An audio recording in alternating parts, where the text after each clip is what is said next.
Donovan, thank you for coming out today and joining me for a bit of a chat. Now, I'd like to just start by saying that you're a bit of a celebrity, aren't you? And you're quite rare in that you don't see many captains who are black in the world of professional football today. Can you tell me about your journey and how you landed that top job? Well, firstly, thank you. I didn't know I was a celebrity. I don't know how to normally take compliments like that. But my journey, I'm originally born and raised in Montserrat. My family left the Caribbean because of the volcano on the island.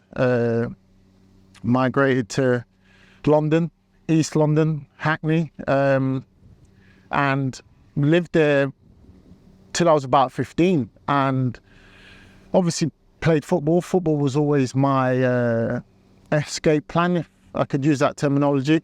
And luckily for me, I was half decent at it, and West Brom, just down the road, picked me up, and I moved to Great Bar, and that became my home for a long period of time. And whilst I was at West Brom, developing, homing my skills to become a professional footballer, which is every young lad's dream, I went out on loan, gained experience at a variety of different clubs up and down the Football League in Scotland, and then progressed from there. Left West Brom when I was about 21 and signed for Wigan Athletic, which was some of the best years of my football career so far.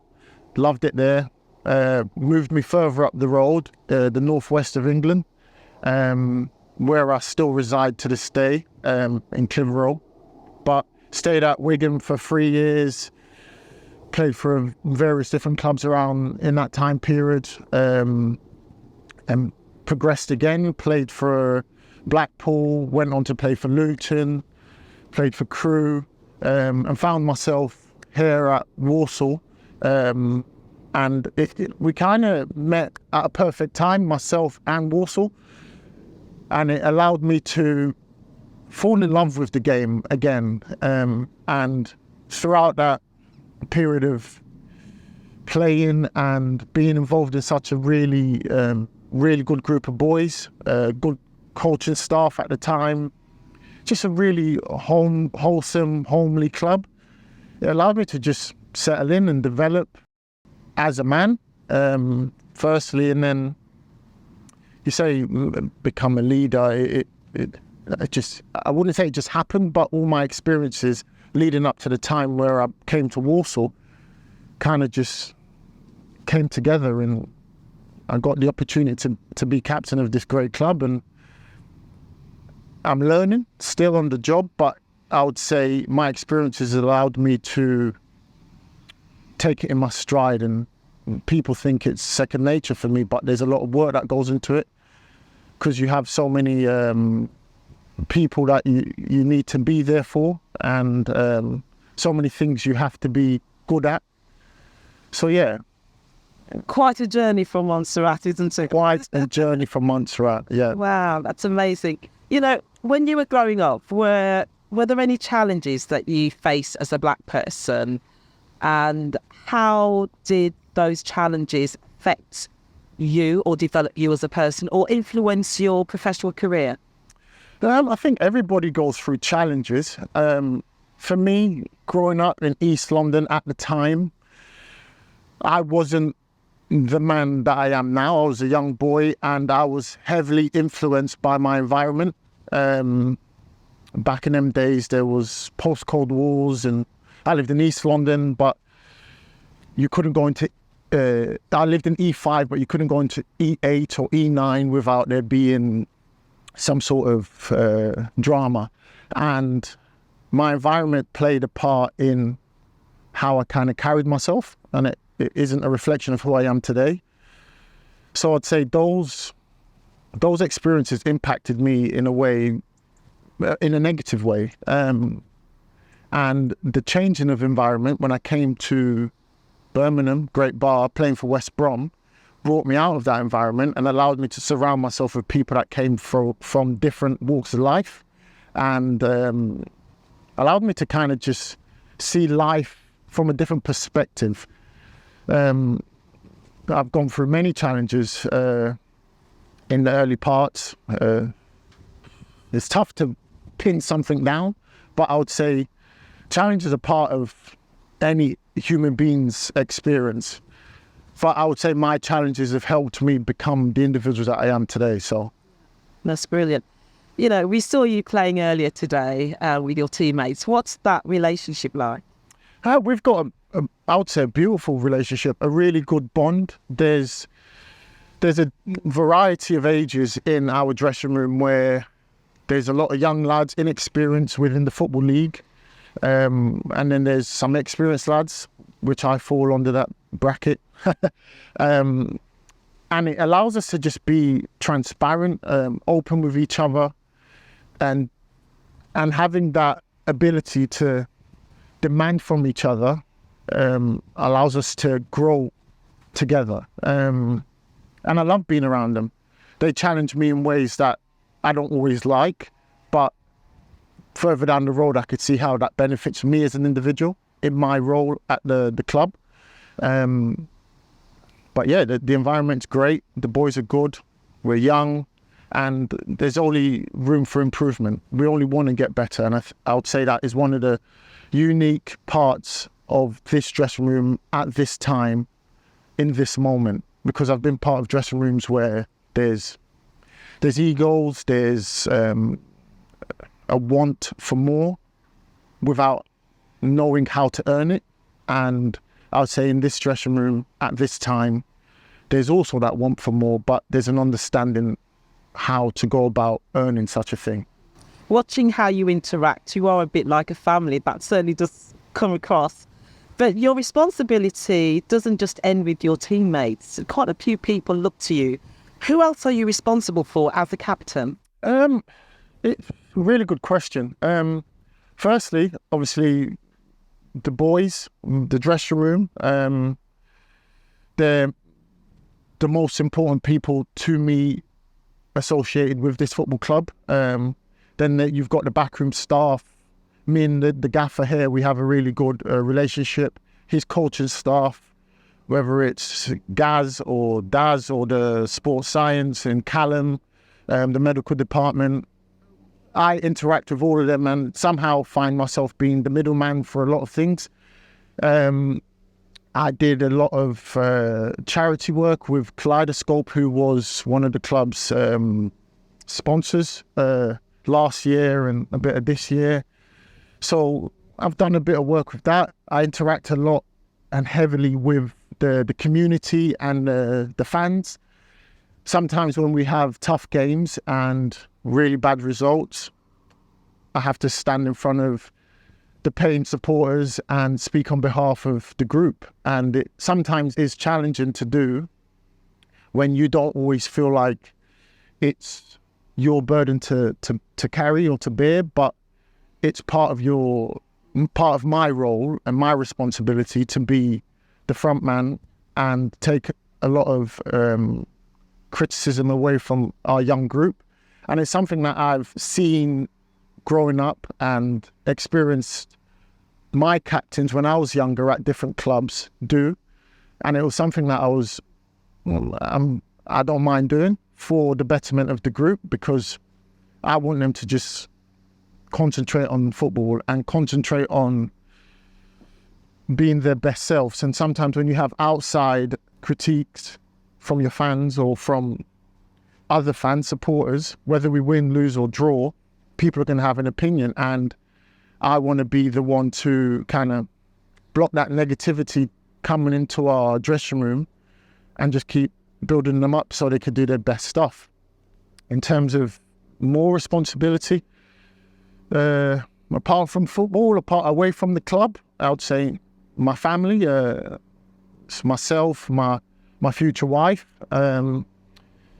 She's my best friend, and I'd say she's the most important thing and person in my life. So I spend a lot of time trying to make sure that our house is in order. In terms of your role as a leader, there are lots of people that look to you for advice, support, guidance. and inspiration. But when you need that level of support, where do you get that from? That's a really good question. I get asked this a lot. Who helps the helper? Yeah. And when I take a lot on, as I do, I also need to offload. And I have personally done therapy. Therapy has been an incredible help to me. I've gone through things in my life. I lost my mum at 25, and that was a really trying and testing time for me. I would say it built my resilience. It built me in a way that I didn't know I needed to develop. But going and speaking to somebody helped me, and coincidentally enough, years down the line, after going through therapy and speaking, I met my now fiance, and she works a lot in mental health, and we speak about a lot of things. She is my bounce wall, and she is my support system, and she picks me up on the days I'm down. I'm bringing it back to work. I use the gaffer and the coaching staff. They help me a lot because they know the workload that I take on. Whether it's given, I go seeking it because I want to protect the group. I would say I do have a really good support system. I've got friends away from football. One of my best friends, who is my agent, who's been my agent since I was the age of 15, Leon Anderson, he supported me. He's a father figure for me, and I could go on and list so many people, but I would say this helper does have helpers. So yeah, it's tough at times, but when you open yourself up and seek help, I think most of the time it's there, it's given. I think you're right. We all need support from somewhere, and it sounds like you've got a really good network around you. What do you think are the top 3 skills that you need to succeed as a captain? Oh, it's tough. It's a really good question. That I've recently finished reading a book called The Captain's Class, and it's an incredible book.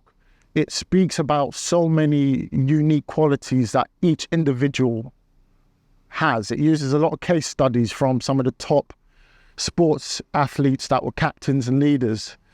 And at the end of the book, I still couldn't identify what I think the top characteristics or traits are. But from my own experiences, I would say an openness, being able to be open and approachable for your teammates, colleagues, fans, whoever it may be, to come and vent, talk, bounce their thoughts off of you. So just that openness, being able to lead from the front. You have to not just talk the talk, but walk the walk. And that's definitely something I've taken into consideration as I've developed into this role. Because people tend to follow what you do, not always follow what you say. So when you could lead from the front by example, people say, yeah, that's someone I want to follow. What would I say the last one is? I don't know. I can't answer that third one. Perhaps just being you. Yeah. Just being you, actually. I'll take that. Just being me. Yeah. Now, we are really proud of you, honestly, and but we need more of you. What do you think needs to happen to get more diversity at captain level in the UK? I think when I was younger, I always saw myself as a leader. And I think a lot of young black athletes, whether they're male or female, would consider themselves as leaders, especially if they've had experiences that have challenged them and they've come back from adversity. That in a way gives you a mark to say, yeah, I can lead. My experiences show me that I have the resilience and the capabilities. But when you get into the professional environment, you're exposed to other people that have had different experiences. And I think if you open yourself to their experiences and bring that into yourself, so you have a more rounded perspective, you can grow into a leader. You can grow into a position of authority and a position where people can trust you. You have to be reliable, and I think you have to believe in yourself. And once the higher ups or people that have the power to give you the ability to lead, whether it's leading your unit, leading the team, leading the dressing room, because there's leaders in different forms. You don't just have to be the captain of the football club. You can be, there's some clubs have two captains on a match day and a captain in the dressing room. I think once you bring all of those things into your own development and people see that you have that within you, it lends to you being given the opportunity. I think firstly, you have to really want to be that, because a lot of people have it in them, but they don't want the pressures of what it comes with. So I think firstly is if you want it, and then secondly, it's recognizing that you have the ability to be it, and then thirdly, it's going after it. How do you cope with the pressures? I pray. I bring it to God. That is something that allows me to understand that it's not here forever, it's here for a moment. And sometimes the challenges, they're like a drifting wind. Once you have the understanding what they are and you can break them down, you can move on to the next thing, because that you could just take it in your path. And yeah, as I said before, it's my support system, using the people around me and not taking myself too seriously, not taking the situation too seriously. Yeah. Now, as a captain, how does that role influence your personal decisions or the decisions that you make in your day-to-day life or in the community? I would say it's a big, the decisions that I make are a byproduct of my job, me being captain. I would say they work hand in hand. I'm a representation and an ambassador for Walsall Football Club, and I want to represent this organisation in the best way I can. So that is carry myself upright and carry myself with a lot of respect, and I want to represent myself as an individual, Donovan, because they're two separate entities, the same way. So doing that for Walsall allows me to be my best self for Donovan. So do you ever escape that responsibility, or is this something that you carry around with you every day? Well, you do get the opportunity to have downtime once the season's finished, and you get the opportunity to go and enjoy the sun in a beautiful warm country. You let your hair down a little bit. I think those are the times that I really say oopsa and take a breath, because throughout the season I am fully concentrated at task in hand and I don't want to have any distractions.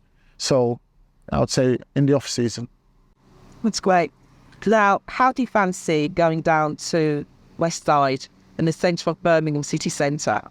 I am very much looking forward to that. Looking forward to changing and putting something warm on, and we could go for a walk and talk. So let's do that then. Perfect. Thank you. Thank you. Okay, Donovan, we are on the Black Sabbath bench right in the heart of Birmingham, within your community. How does it feel to be here? It feels good. It's a different scene to where it was before. It's nice to be in my own clothes. Yeah, it feels good. It's fresh out. A little bit cold. Some will say why I don't have a jacket on, but I like to have my shirts on. Now, whether you realise it or not, you are a role model. So what does it feel like to be described as a role model? Sometimes it's a little bit surreal. I've got to take a moment to appreciate that. And it's something that I take great pride in. And it's something you've got to earn. Sometimes I feel like it can be freely just passed on, and some people don't understand the real depth in it. But for me, it's something that I take pride in, and I tried to be as much of a role model for my teammates, for fellow young black athletes that have aspirations to go and achieve something.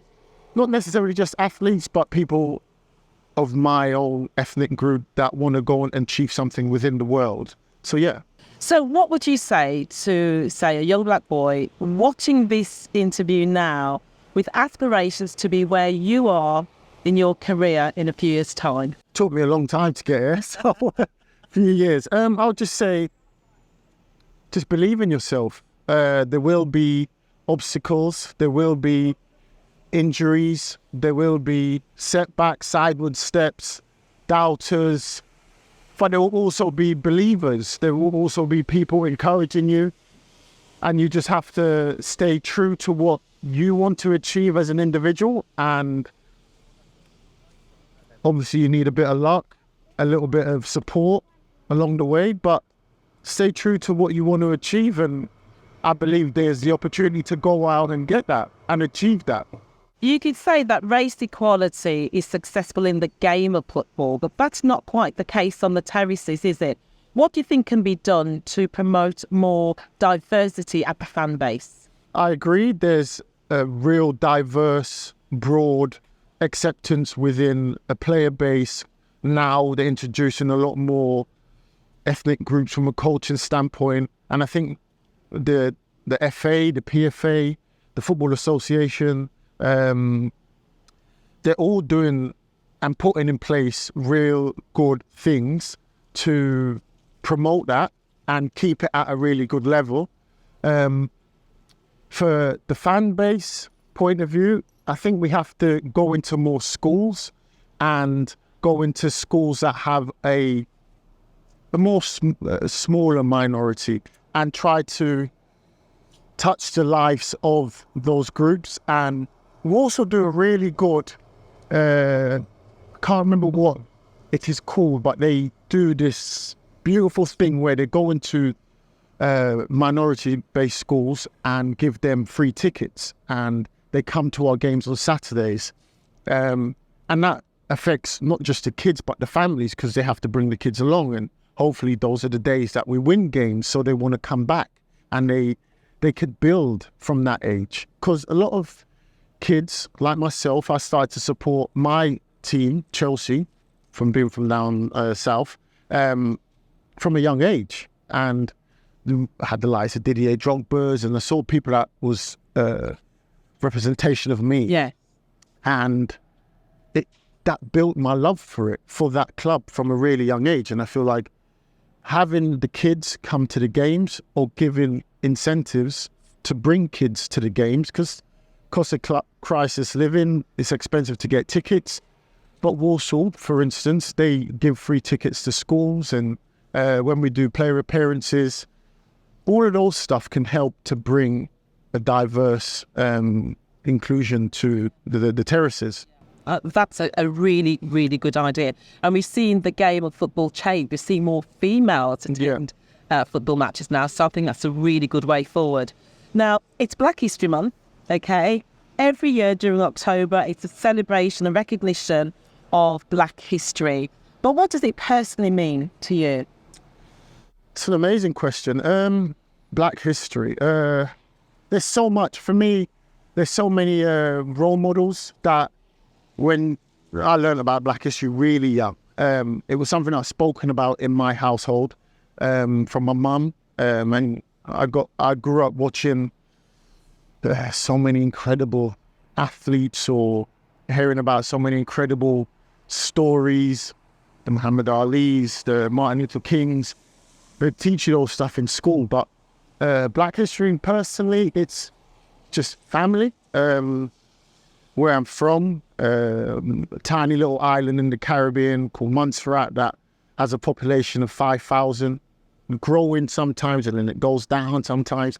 And it's something, or some place that I've not visited and spent enough time back home. And it's something that I want to go and really explore.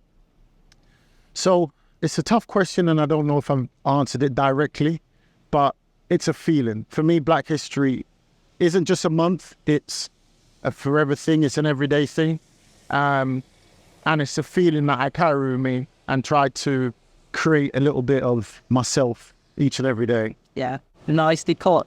Now, my last question is just me and you, okay? So you can whisper in my ear, but where do you predict Walsall will be at the end of the season? Oh, I will tell everyone. I think we'll be up there. We're quietly going about our business. We're building consistency, which has been our real challenging point so far this season. Our aim is to get promoted out of the division. So let's say we're out of the division, in the division above, in League One. That is where I believe. Fingers crossed. Yes. Fingers crossed. Fingers That's crossed. fantastic. Donovan, you are a black leader. It's been an absolute pleasure talking to you today. Thank you very much. Thank you for having me. Thank you.